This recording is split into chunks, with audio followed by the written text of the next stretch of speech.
Weapons alone will not help you. In this video, I want to talk about 4 things that must accompany the carrying of any weapon. Stick around.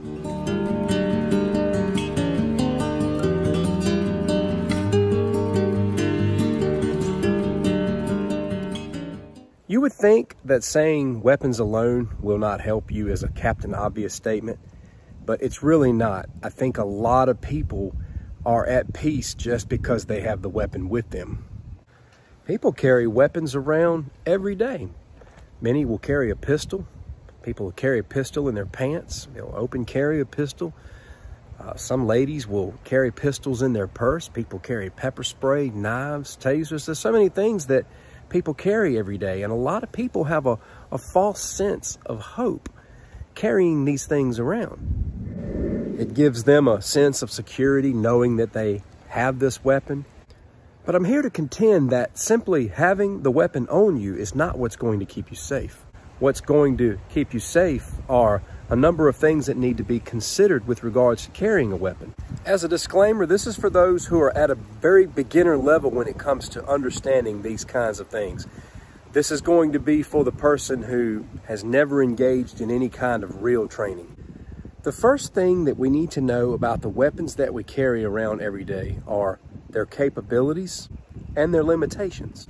We need to be intimately familiar with knowledge concerning the weapons that we carry around every day.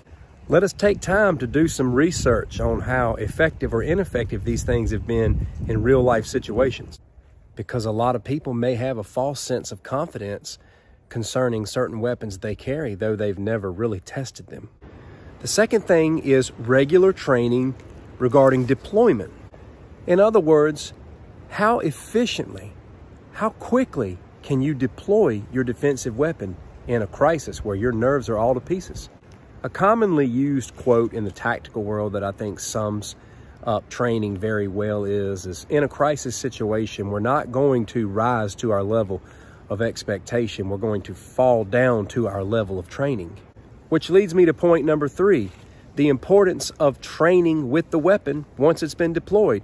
I'm not saying that you need to be on a special ops level, but there needs to be at least some base level of training that's regularly going on with regards to the weapons that you carry, because you've got to develop that muscle memory. If you carry a pistol, you need to be going out to a range and shooting that pistol every so often. If you can't get to a range, you should maybe get a CO2 pistol of some sort and just practice the basic mechanics, even practice hitting moving targets. It's good to take your home defense weapons out on the range, your AR, your shotgun, whatever you use, and just put those things to work. You'd be surprised at the number of people carrying around guns or depending on guns they've never shot before. If all you carry is something like pepper spray, how quick can you deploy that pepper spray and put it to use? And what is your next move? If you carry a knife, how quick can you deploy the knife? How efficient are you at reaching out and hitting your target really quick? How are you with stabbing and slicing and understanding the various angles of slicing and using a knife? This is one of the reasons why, for my knife training in particular, I'll hang up water bottles. I'll see how efficiently I can just slash the water bottle, how quick I can do it, how quick I can draw my knife and pierce the water bottle. These are just different things you can do. You'd be surprised how challenging it is to draw that blade and be just at the right distance to make that defensive pierce or slash. Another thing that can be done in weapons training is working with somebody else who's not being cooperative and see how well you can advance. To sum it all up, regardless of what weapons you carry, what kind of training is available with regards to learning to use those efficiently in a high-pressure situation? Most crisis situations are going to leave you 0 time to sit around and try to remember things. You have to be trained.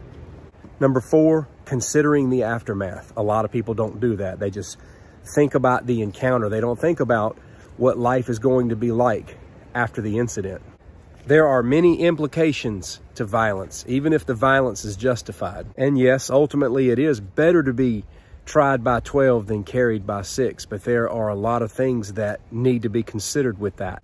Just because you thought you had justification don't mean they're going to see it the same way. And a lot of people who felt justified in their method of defense are sitting in prison today. This is one of the reasons, as I've said before, as to why I decided to join the USCCA and become a member.